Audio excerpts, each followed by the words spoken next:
Hello and welcome to the show. We are here today on BeamNG Drive at the Proving Ground circuit with some more vehicles being driven till destruction. We start with, well, kind of an old favourite. This is the Satsuma. Now, it is quite an old mod, and I think somewhere along the line the sound has got broken. In fact, there's no engine sound whatsoever. Yeah, so because of that I am using an automatic version of the car, because otherwise there is a very real possibility I'll blow the engine up just from over-revving it because I can't hear anything. So we have got an automatic version. Normally I would avoid automatic because the gearboxes can be a bit crappy at finding the right gears for the right time, but it gives me a slightly better chance of not over-revving it. Basically. So it's a little bit of a compromise. Now, from what I remember of the Satsuma, when I drove it a long time ago, the steering is something to be concerned about. Basically, the whole steering rack can get twisted, so that's something that we're going to have to watch out for. Hopefully won't happen, or if it does, at least make it really spectacular. If we have steering rack completely knackered heading towards the spinners, and that would be kind of funny, but we haven't really seen that yet. I was expecting to have more cars with steering issues going through the spinners, but vehicles have got away with it on the most part. A couple of vehicles have come undone a little bit through there, but most vehicles have actually done alright. Ooh, that's a lot of understeer through there, a bit more speed than I was expecting to take through there. Well, we are across the Toblerones, not very well, but we have made it now into the spinners for the first time. Let's try and... it's not got the greatest amount of grip. You've got to bear in mind, though, of course, look at the size of the tyres. This is a bit like a 50s car, so we've got very skinny tyres on this. Oh, apparently still an over-rev risk going around there. That's fine. Okay, first big jump of the course. What can we do here? We got to fly nice and level. We are. Nicely does it. It crashes down a little bit hard, but otherwise, whoop, not too bad. So this is the 1500 version, so one of the bigger engine versions that you get outside of the crazy, ridiculous rotary drag cars and that sort of stuff, which are fun. Ooh, there, I can feel the steering's broken. It's safe to say the steering is definitely not straight in this vehicle anymore. That's slightly alarming, but never mind. Over Dover we head, relatively nice on the landing. I mean, drive shaft is a concern. I don't actually really know what the strength of the drive shaft's like on this. It's front-engined and rear-wheel drive in an old car. That can often be a little bit problematic, so we'll have to wait and see how that does. We'll clonk a little bit over there. It will be these next couple of jumps that are probably going to be the big ones for the drive shaft. I mean, it survived the shafted jump on the first time of asking. That's always good. Can it survive the crescendo jump? For the first time of asking. Oh god, although it probably will, because it's not actually going very quick because I'm busy fighting the car to try and keep it in a straight line. Yeah, it is across there. Please don't go into the start-finish gate. It's not really where we've had a couple of cars hit it that have had, oh god, control issues going on. I mean, we've got control issues now in this. Basically, I can't really be as quick anyway. It kind of helps the car in some regards. I can't actually attack these jumps as quick as I was initially because I'm fighting the steering a lot. The rules of this series, in case you haven't seen it before, I have to drive all the cars as fast as they can be driven. But as cars get broken, I simply can't drive them as fast. I've got to try and keep them on the road, you know. And this thing is now quite broken. It pulls very badly to the left. I barely need to steer around that corner. That's how badly it's pulling to the left. Okay, well that's the only real major concern at the moment, I guess, is the steering. We've not really got anything else. I mean, like, bodywork's actually a pretty good nick, all things considered. The back end, I'm looking at like the back suspension, the back axle, that seems alright. Doesn't seem like I've got any damage going on the suspension there.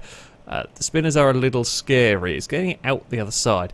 And the spinners is a very slow section of track at the best of times anyway, so yeah, and this doesn't really have a huge amount of grip, so it'd have to be really quite knackered with the steering to really fall into problems through there. Okay, up towards the shafted jump we go. It is pulling very badly to the left, so we are basically fighting it the whole way up here. Uh-oh. Oh, landed... It could have been worse, I guess. And this is one of the difficulties you start getting when you have broken steering. The car is pulling awfully at the moment, and for a jump you really want to be leaving it well, as straight as possible. You don't want the car twisting in the air. That's how you land on your side. That's how you roll, and that does some damage, potentially to wheels and so on. Although landing flat can also do damage to your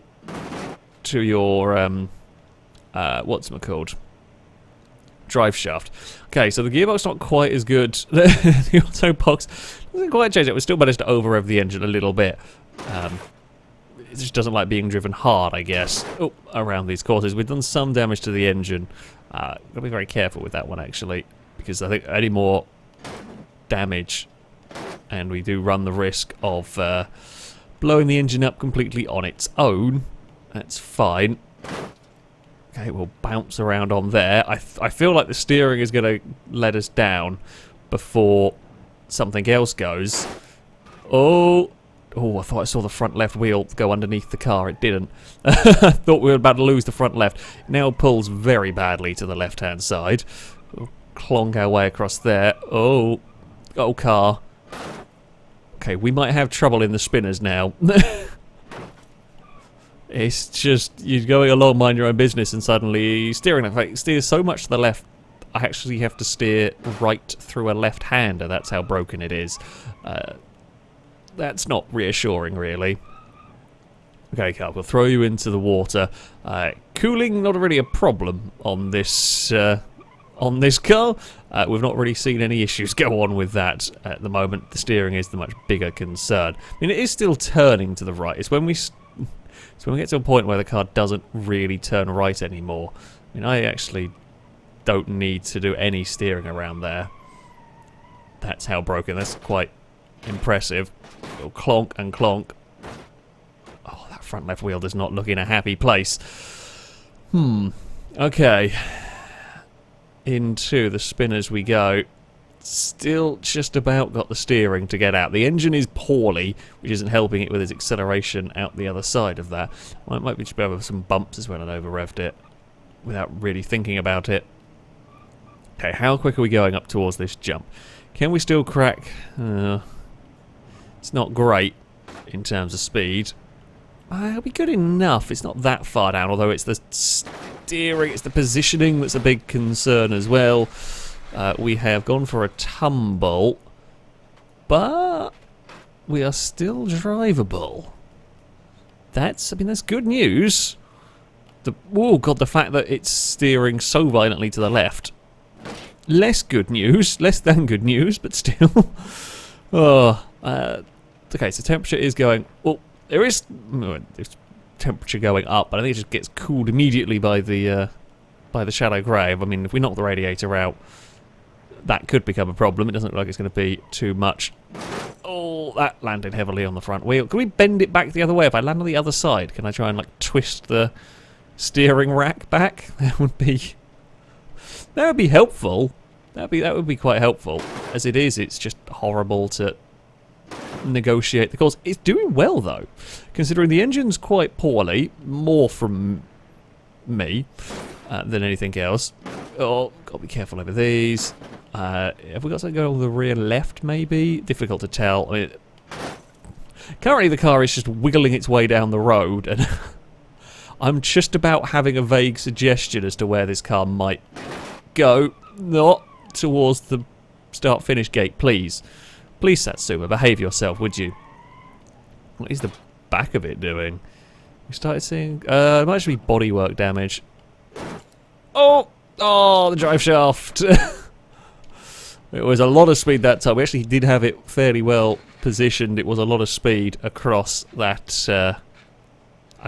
jump. A heavy landing for the Satsuma. That would conk the drive shaft out. That will be, in fact, conked the drive shaft out and took the passenger door off, just for good measure. That's still a good running, actually. Quite a heavily damaged engine, very broken steering, but it kept going.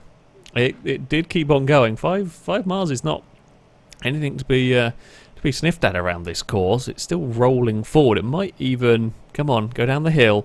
You're going to grind to a halt just before the hill, aren't you? Yep. And there it is. Stopped. Yeah, I mean, it's not a record, but that's a pretty good... Oh, there's a very not circular wheel at the front. That's not bad going. That is not bad going whatsoever for the Satsuma. Up next, we move on to something that does have sound, which is nice. We have got a Burnside. This is the Burnside Custom, so it's quite a fast version of it, but it's a Ute because Utes are cool. See how this goes, really. The Burnside was pretty solid around here. The big classic American boats certainly do well at this course. Or they can do well is probably a better way of putting it. Drive shaft is the big concern. If the drive shaft is strong enough, the car is strong enough, then they can be pretty tough. However, front-engined, rear-wheel drive, long drive shaft is prone to snapping, and that's what this course is most dangerous towards, is the gradual clonking around over the course of a lap or two, landing these jumps very heavily, and you can say bye-bye to the drive shaft. It's definitely been the biggest killer of vehicles. Like Baja Rama, the biggest killer was overheating for a lot of cars, whereas, yeah, here it really is the drive shafts that take a battering. Oh, we're going to clonk across the Toblerones, that's fine. We might have a little bit of steering damage. Now, this is a much bigger vehicle than the Satsuma to weave through that section. Not too bad, though. We've got plenty of grip going on. I thought... I'm not sure I've had any real serious damage. I thought it was it's maybe pulling a tiny fraction. It's nothing too bad, though. Alright, flying through the air. Ooh, that's concerning. The roof has taken a whack on that landing. What's that done to the chassis? What's that done to the structure of the car is perhaps the bigger question here. If the impact has done that to the roof, what else might it have weakened? I guess we're going to find out as this lap goes on. Of course, while yes, this has probably got more heavy-duty suspension than quite a few cars that have got around this course, you've also got to bear in mind that it's, well, a lot heavier than a lot of the cars that have got around this course, and there'd be very little weight over the back, I would imagine, being a Ute and all that. Oh, come on. There we go. We're fine. So, who knows how it's going to end up damaging itself. It's quite oversteering on the dirt. Probably not too big a surprise, all things considered. Ugh.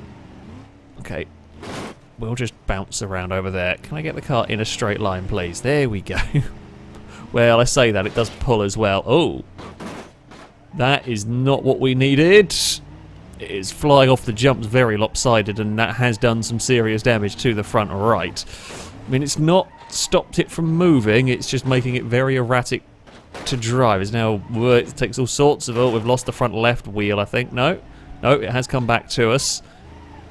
Possibly. There's all sorts of problems at the front of the Ute.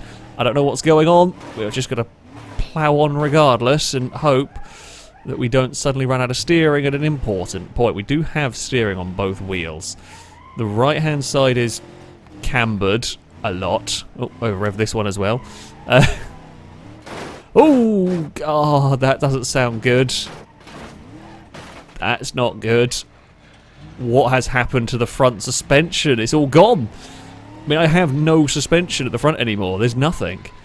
It barely steers to the left. It does still steer. We can still make these corners, but it's poorly as anything. We have lost all steering. The front is basically scraping on the floor. It will probably die on the checkerboard next lap around, if it makes it that far. It might even die in the shallow grave in the water, because the front end's gone. I don't know if I can make it through here with this. No! Oh, I can't!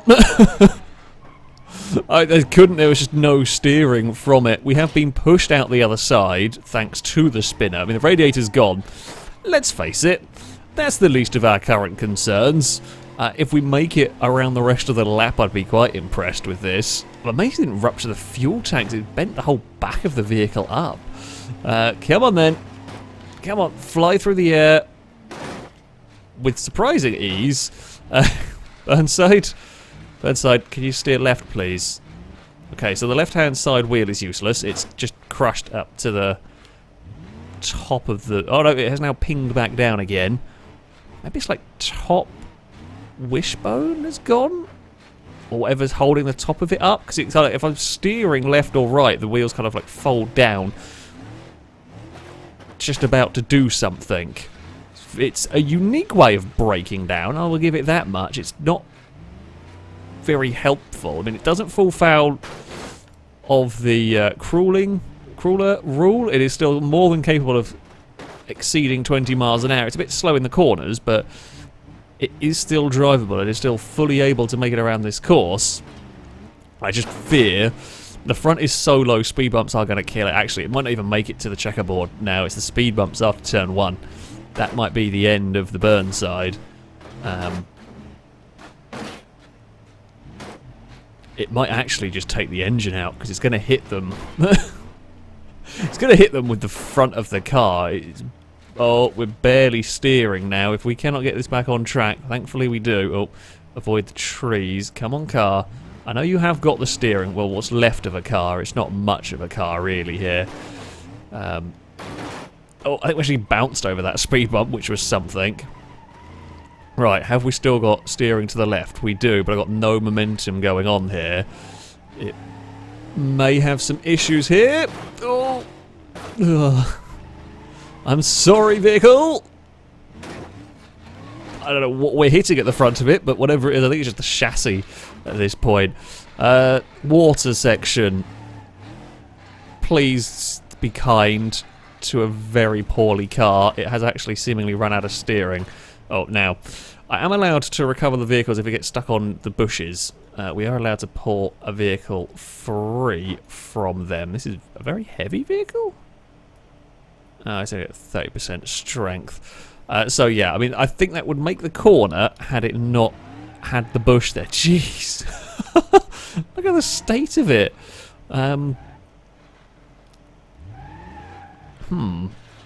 It has got worse in terms of steering to the left here. It's definitely got worse. So the reason why we're allowed to get away with the trees is some of the trees are drive-throughable and some aren't. So for fairness sake, it's just if we get stuck on a tree, it can't get out. We are through the water section, but this is probably the worst part now.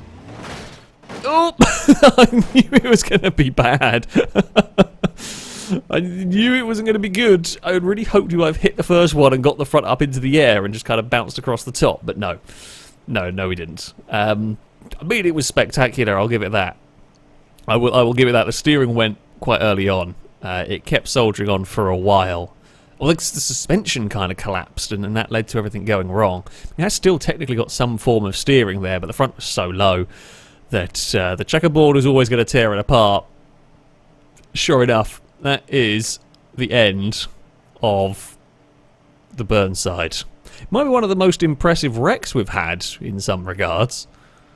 And the final vehicle to run the course today is the Piccolino. Now, this is a convertible version of the car, so not sure how it's going to fare, to be honest with you. You see, in theory, convertible should be a little weaker because, well, structural integrity has gone from the roof. Yes, there might be some reinforcing in the chassis. I don't quite know how these mods will work with Beam. Some might not, but it's going to change the dynamics of the vehicle. Now, of course, this is rear engine air cooled, which is good for keeping the engine alive. Bad in terms of the fuel tanks in the front. I believe it is anyway, and that is a problem. That is a problem for these cars because, well, okay, maybe it's not going to be the engine that gets broken from a hit on the front, but instead it'll take out the fuel tank and then you'll leak all the fuel everywhere and then it'll be game over anyway. So, yeah, that's a concern with this car. I mean, it's small and light. Theoretically doesn't damage itself too much because there's just not that much weight behind the vehicle. But it's also going to get thrown around a lot more across these bumps than some other vehicles. Into the spin as we go, no problem whatsoever for this vehicle. Temperature gauge is something to not really pay too much attention to with this. I don't know whether you can overheat the air-cooled engines in this game, but the temperature gauge can go all the way to the top and it won't matter because it's expecting the temperature to be of a water-cooled engine, or at least it used to be, unless they've changed it. I don't think so, though. Regardless, don't worry too much about the temperature gauge in this car. Oh, and the doors have come off. Sure. Okay. Oh, we're fine. We're fine. We're just going to play flappy doors, are we? GTA 5 Chaos mod. The best of... I'd say it's one of my favourites from that one, but yes, the doors are going to flap around, sure. I mean, well, they're flapping around because something's got bent, which is a concern that bits of the chassis have got damaged already, perhaps. Oh, we're now very noisy because the exhaust has fallen off. That's fine. It sounds like the Baja version. Bait on me. What is this? I can't remember what engine I went for. I think I went the biggest engine one I could in the convertible. I think it's the 1.3 rather than the 1.5 that's in the Baja. Regardless, it's got the biggest engine I could get in it. Ugh. And now we are going to play flappy doors. A little bit of backfire as well, just for good luck. Right. Steering-wise, is broken a bit. It's pulling around. It's pulling to the... Oh, it actually fixed itself. It was pulling to the right. It's now obviously been snapped back into the right point. Oh, it's back to pulling right again ever so slightly. Not by much, but... Ooh! Ooh, hello. Something's gone somewhere in the geometry, because... just went into the first corner and nope. Nope, that's not at all how... Well, I mean, it's not how we're supposed to take the corner. We made it. The back end was determined to overtake the front end. Okay, is that only on left-handers that it does that? Or does it do it on right-hand? Not we've got too many fast corners to really investigate that sort of stuff. Oh, the front wheels don't look right. Can't actually see easily because the doors are flapping in the way. And they're not that broken. Oh, front left looks quite low. That's a major concern. We've already seen what can happen with the busted car. I mean, with some of the vehicles, if it's just like a corner that's missing a wheel or one side collapses, fine. You can like scoot around the edge of the checkerboard to an extent. Oh, we're gonna go for a spin again. However, when the whole front end goes, there's nothing you can do because you're going to hit the blocks regardless. This one here looks more like it's the front left that's the problem, but we'll have to wait and see how it goes in all of this. Oh, it bounces itself up into the air across there, but it's not really hitting the underside too hard. That I will take. That is helpful for now. Landing of these big jumps, I mean, it's already a bit bananaed, the chassis.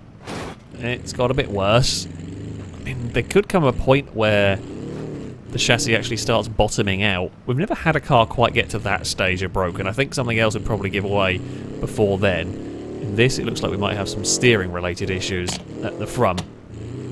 I do think that, well, I think it's suspension and steering-related issues. Also, definitely some chassis. That's why it's oversteering so badly. I mean, it's getting worse now.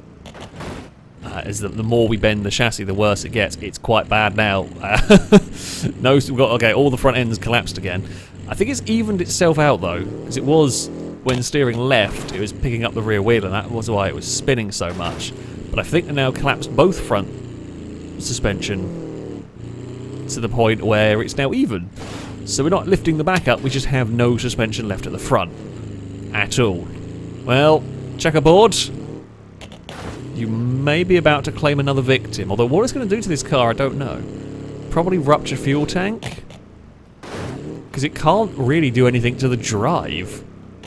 I mean, it can tear wheels off, or it can tear the steering rack out, essentially, or... Whoa! With all that, that's the sort of thing we're going to see, I think. Yeah, it's bad at the front again, much as we saw... Oh god, it's not actually the front, it's the middle. It has completely bananaed the chassis, so the front wheels are actually... have a little clearance, but it hits the chassis in the midpoint. Ooh, I don't know what's going to happen here. For science and all that, I have a bad feeling about this one. Okay, water. We aquaplane quite badly. Oh, now I don't have any momentum going up towards this. For science. Ooh. Do we? Okay, it is beach. It's beached like in the middle of the chassis. Can we unbeach it? What is it actually? Where is it wedged? Now, I have been allowed to unbeach cars in the past. I feel like this car's going to snap in half at this rate. Can we just get you free a little bit? Now, we have got the steering. I mean, to keep it on the course, it has got the steering to be able to like head down here. That's not a problem for the car. Okay, so we're going to be really careful with those obstacles. This car really should be cut in half at this point. I feel like the chassis would have given up. I feel like the front wheels are going to give up any time now because they've just got no suspension travel. Oh. Something's going to break in it. I'm really curious as to what's going to go and when. what is going to be the final straw for it. I mean, it might be so broken it can go under the spinners. That's something. These are not going to be fun either. Oh no, these ones aren't too bad. I wonder why. Not as bad as the one at the start, or after turn 1 at least. I mean, it's still going along, this. I will give it credit where credit is due. It's still moving. We have got to be a little careful with the checkerboard, but other than that... Oh, that was big hit on the front right. Has it bent anything? Nope. Well, not any worse than I think it already was. Doors are still pinging around. I mean, what is going to... I say what is going to kill this? It might actually get to the point where it just gets stuck on itself somewhere. It might get to the point when the chassis is so bent the front wheels are actually barely touching the ground. That does seem like a half plausible idea. Or we're going to rupture fuel tank, I would well, or steering, really. I don't see the engine's actually, if anything, getting further away from being able to be damaged. At this point, it's actually further up into the air, and as long as the rear wheels are touching the ground, it's not likely to lose drive to them. So, I mean, it could go on for a while in this state. I don't... That's the joy with some of these cars, you just don't know. It's still got a good amount of speed as well. It could also go out, and this is where I'm quite scared for it. These speed bumps. Now, if we could just launch ourselves across them like that, there we go. Uh-oh. There has been a small problem with launching ourselves across it. You do rather lose control of your vehicle as you do that. It's not in a good way. I'll be honest. Not much of this is in a good way at the moment. I mean, aside from... I guess like the back of it's fine. That's not really taken much damage at all. There's no real damage to the rear wheels either. Everything's just been focused on the front. Oh, that got played and across again. Come on. Out of there we go. Front wheel is very wobbly. Now we are still good to, kind of be able to scoot along there. Oh, come on. I think it's just going to get stuck. No, it's got itself off of there, and it is still on the course. Oh, God. I mean, the thankful thing for the car is that it is hitting unimportant bits of chassis. Oh, although I say that, looking at the front wheels and how much everything is collapsed there, I feel like every bit is important now. That's got dramatically worse. It now goes round a corner with one of the wheels in the air. Yeah, okay, it's not great. It is not going to take much more for this to be done so, I don't think. But then, sometimes cars surprise you. Wish I get spat out the top there. Yeah, I mean, it's still got turning. I've had cars with had cars in a lot worse condition in terms of their steering. And yeah, this is still, considering the level of damage the steering this has is surprising. Did that just bend it even more, or did that fix it some? I'm not... I mean, our front left wheel is almost useless at this point. Bits of suspension arm, I presume, are gone, because if we turn left, it almost falls over on itself. If we turn right, it literally does fall over on itself. The other side isn't much better, but it is marginally better. At least it's still working for now. Surely, one more big hit in this chassis is going to be toast. Must be. Oh, still going. It might get to a point where the rear wheel just stopped touching the ground. It's barely able to use its drive at the moment because something's not... Well, the rear wheels aren't touching the ground properly anymore. It's that buckled. Come on, Piccolino, you can keep going. This is another really impressive drive from a vehicle I didn't necessarily expect to do all that well. There we go, we'll clonk back down across there. Relatively straightforward landing. We'll just leave it in third. I don't really see a need for changing out of that one. Get away from the wall. I can barely steer you at this particular point in time. Ooh, that's a big hit across the speed bumps, but it cleared it. I mean, it clearly got it out the other side. Do we still have steering now? We do of sorts. but the chassis is broken. It cannot drive forward. The chassis is too buckled. It is the first car we've had with a complete beaching on itself. That is a car that is unable to move. The diff doesn't let the one wheel touching the ground go. That is a buckled chassis, and that is the car dead. That is perhaps one of the most impressive runs I've seen from a vehicle in a long, long time. And it is a first. It is a first for the Proving Ground circuit. So, on to our leaderboard, and I have to say it was actually a pretty strong episode from the vehicles today. The Piccolino convertible goes into 8th place. I mean, the standard one didn't do too badly. The convertible, though, went about another lap further. That was a really good run. It was a really good run from the car, and as I said, that is first a buckled chassis stopped the car from being able to continue. And likewise, it was a good performance around the Satsuma as well. Considerably damaged steering on that car, yet it kept going for a number of laps. It's a 14th place for that. In the end, just the damage came too much for the drive shaft. Perhaps not too much of a surprise, but yeah, two actual, pretty strong showings from those cars. And the Burnside Ute also not too bad. Interestingly, the Ute went out at pretty much exactly the same point as the normal one. In fact, it was on the same obstacle. The Ute a slight bit further along. The normal one went out from an overheating engine. Completely different causes of failure in the vehicles, but same same finishing position. That Ute was quite spectacular as well. It was barely recognisable as what it started life as by the end of that run. And that's what we want from this series. Really wacky stuff. That, though, is going to be it for this episode. As ever, I shall link all the mods used in the description so you can download them and have a go with them yourself. That, though, shall be it from me. Thank you all very much for watching, and until next time, a goodbye.